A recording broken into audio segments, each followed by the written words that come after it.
ومن يضلل فلا هادي له أما بعد فأعوذ بالله من الشيطان الرجيم بسم الله الرحمن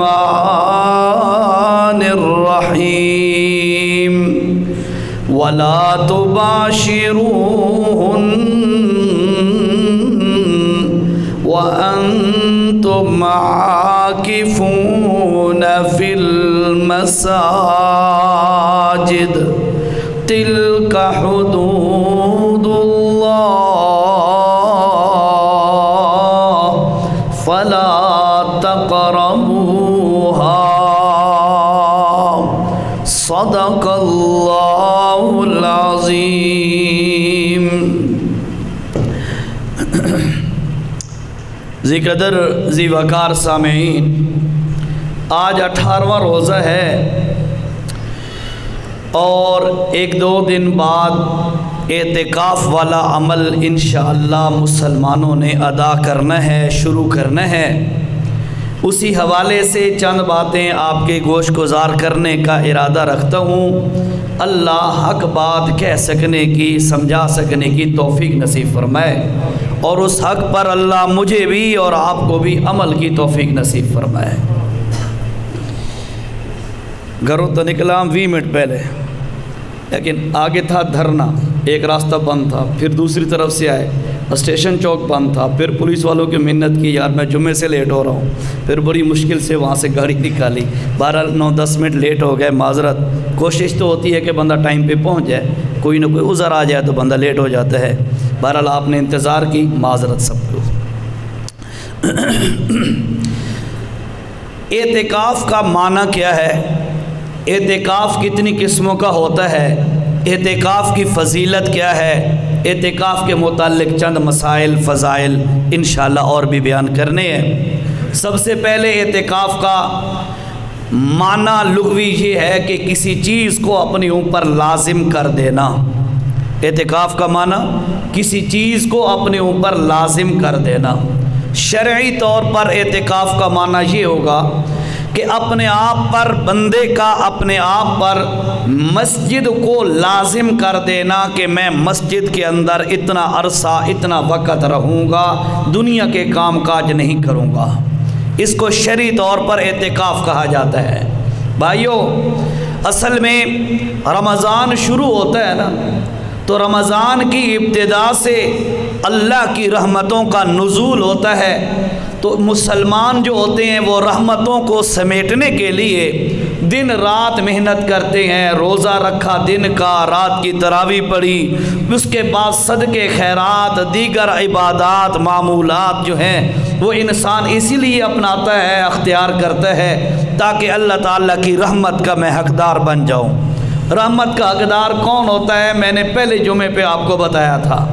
پھر دوسرا عشرہ شروع ہو جاتا ہے، تو دوسرے عشرے میں اللہ پاک جب ایک بندہ پہلا عشرہ عبادتوں میں جوش و خروش سے گزارتا ہے اور اپنی اس طریقے پر قائم رہتا ہے، تو اللہ تعالیٰ دوسرے عشرے میں عام مغفرت کے اعلان شروع کر دیتا ہے.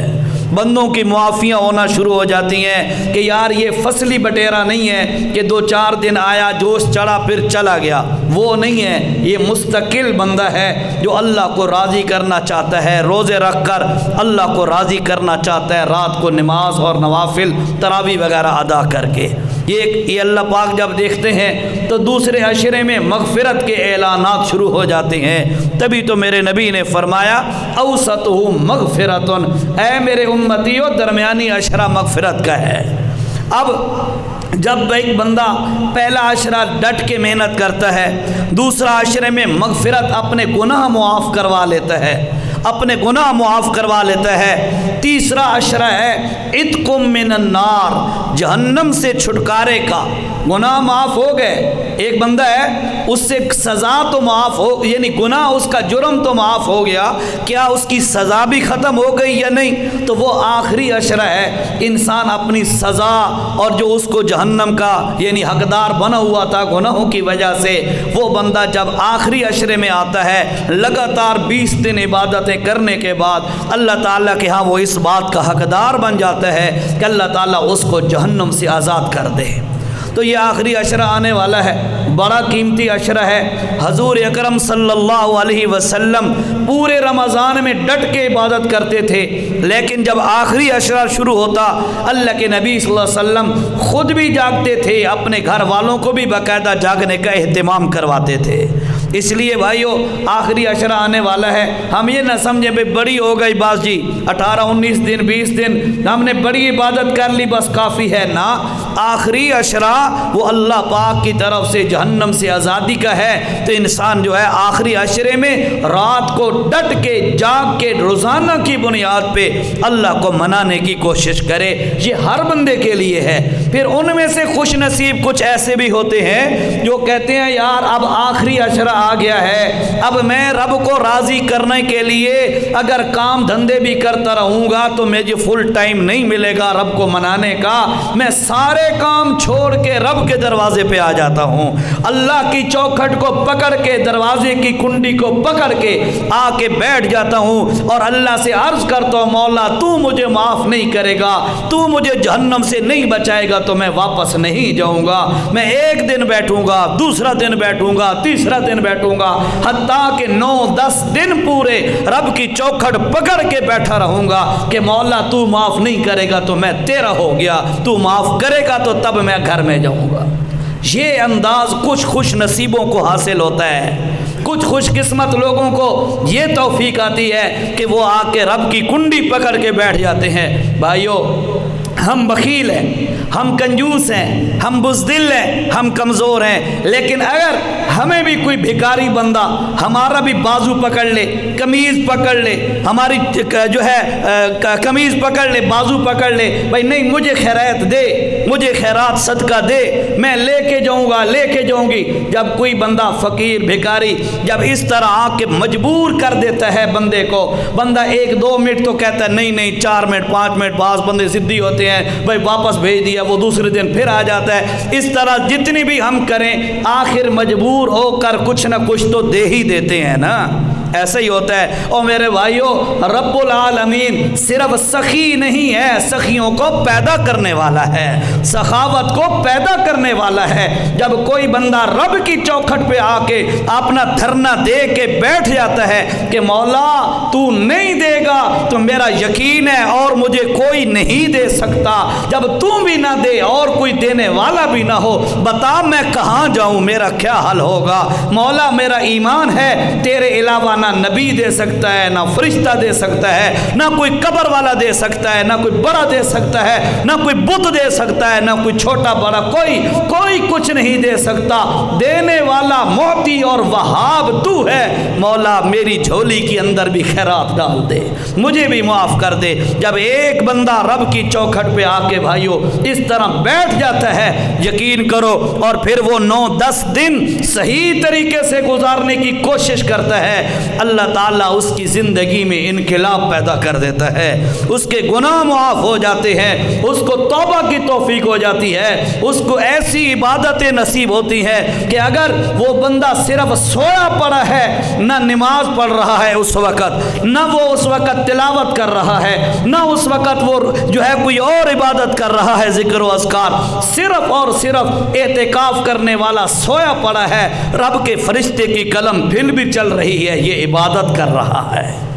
بڑا مقام ہے، بڑا مقام ہے۔ دنیا والوں کے لیے تو ہم سب کچھ کرنے کو تیار ہو جاتے ہیں، کیا اپنے رب کے لیے بھی کچھ کرنے کو تیار ہیں کہ نہیں؟ اپنے بیوی بچوں کے لیے اپنی خواہشات کو قربان کر دیتے ہیں، بیوی بچوں کا پیٹ بھرنے کے لیے، ان کی جائز خواہشات پوری کرنے کے لیے تو ہم تلے رہتے ہیں، کوشش کرتے ہیں، کیا میں اپنی خواہش کو رب کی خاطر بھی قربان کر سکتا ہوں کہ نہیں؟ جس کو یہ توفیق مل گئی اس کو بہت بڑی خیر اور سعادت مل گئی۔ یہ ہے اعتکاف کا ہلکا سا خلاصہ، میں نے آپ کو سنایا۔ آؤ ذرا تھوڑا سا آگے چلیں۔ اعتکاف 3 قسم کا ہوتا ہے۔ کتنی قسموں کا؟ ذرا بولیں۔ 3 قسم کا اعتکاف ہوتا ہے۔ ایک اعتکاف ہوتا ہے نفل، دوسرا اعتکاف ہوتا ہے سنت، تیسرا اعتکاف ہوتا ہے واجب۔ نفل اعتکاف کیا ہے؟ نفل اعتکاف یہ ہے کہ ایک بندہ رمضان کے اعتکاف کے علاوہ، بات سمجھیے گا، رمضان کے اعتکاف کے علاوہ کسی اور دن کے لیے کہتا ہے یار میرا جی چاہتا ہے میں رب کے دروازے پہ چلا جاؤں، وہ آ کے مسجد میں اعتکاف کرنا چاہتا ہے تو یہ نفلی اعتکاف ہوگا۔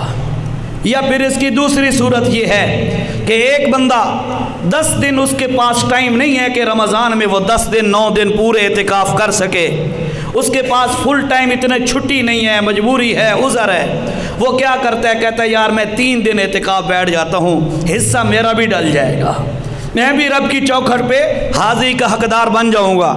ایک بندے کے پاس ٹائم نہیں ہے، وہ 5 دن کا اعتکاف کرتا ہے، حتیٰ کہ 1 دن کا اعتکاف کرتا ہے، تو یہ سارے اعتکاف نفلی اعتکاف کہلائیں گے۔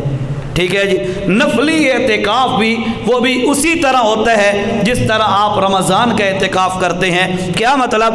اعتکاف نفلی ہو، اعتکاف رمضان والا مسنون ہو یا اعتکاف واجبی ہو، اعتکاف کے لیے روزہ شرط ہے، روزہ شرط ہے، روزہ ہوگا اعتکاف ہوگا۔ نفلی 1 دن کا بھی اعتکاف بیٹھنا چاہیں گے تو غروب سے پہلے مسجد میں پہنچنا ہوگا، غروب مسجد میں کرنا ہوگا، مغرب پڑھی، عشاء پڑھی، رات گزاری، فجر ساری کے وقت ساری کر کے روزہ رکھا، دن گزار کے روزہ افطار کر کے پھر جائے گا، 24 گھنٹے مسجد میں روزے کے ساتھ گزارنے کے بعد یہ بندہ 1 دن کا نفلی اعتکاف والا کہلائے گا۔ مسئلہ سمجھ آیا آپ کو؟ ٹھیک ہے جی، یہ ہو گیا نفلی اعتکاف۔ اس کے بعد یہ بندہ کسی وقت بھی کر سکتا ہے، رمضان کے علاوہ بھی، رمضان میں بھی۔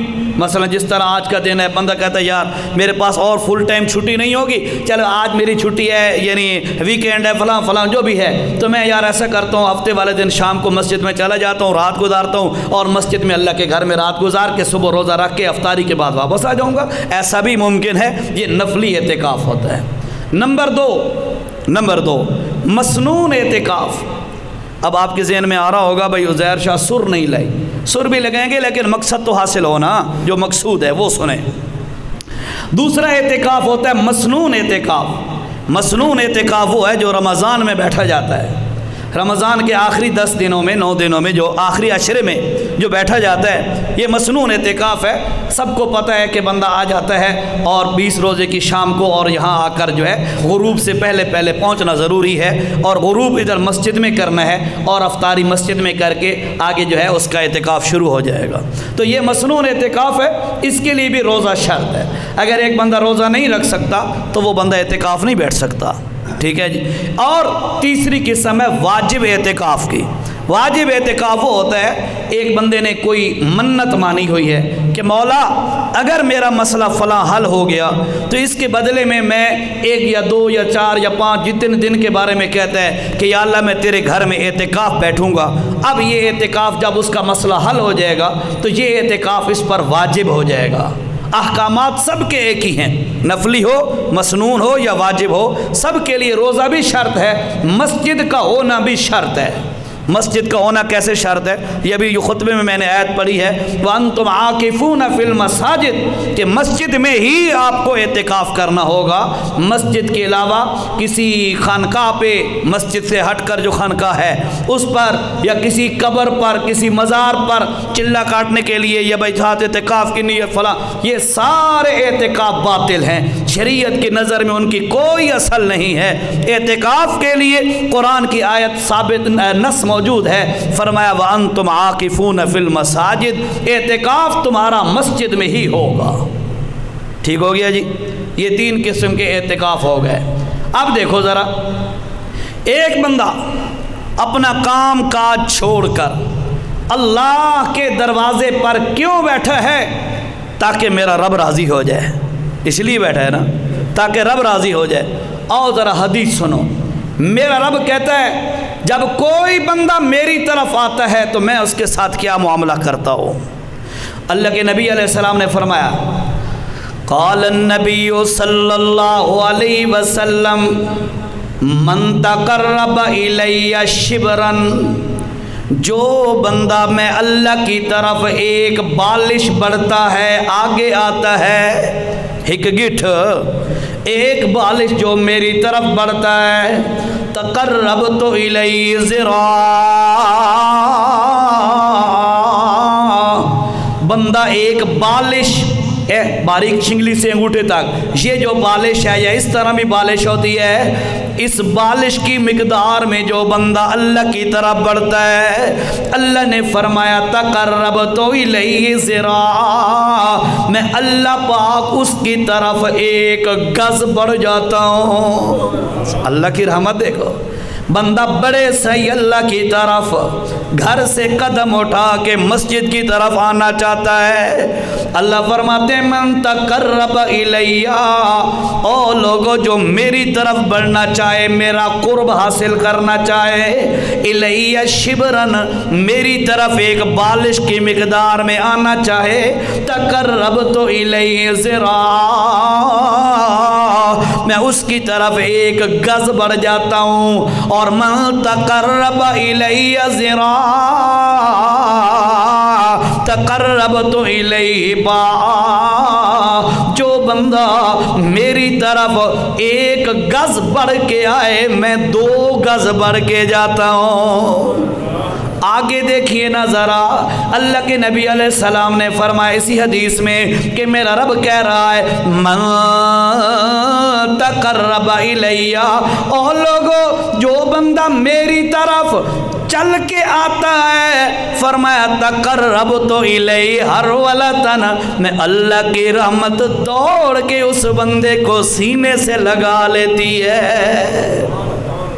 اور رحمانیہ مسجد والوں یاد رکھو، سارے کام اللہ کی رحمت کے ساتھ ہونے ہیں، سارے کام اللہ کی رحمت کے ساتھ ہونے ہیں۔ اللہ کے نبی صلی اللہ علیہ وسلم نے فرمایا او لوگو، کوئی بندہ بھی تم میں سے جنت میں اپنے عملوں کی وجہ سے نہیں جا سکتا الا برحمتہ، اگر جائے گا تو اللہ کی رحمت کے ساتھ جنت میں جائے گا۔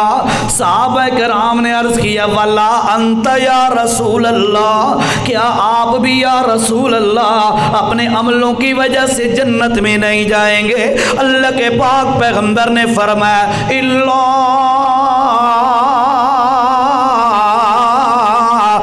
یتغمدنی اللہ برحمت، اگر اللہ کی رحمت میں محمد پر بھی نہ اترے اس وقت تک میں بھی جنت میں نہیں جا سکتا۔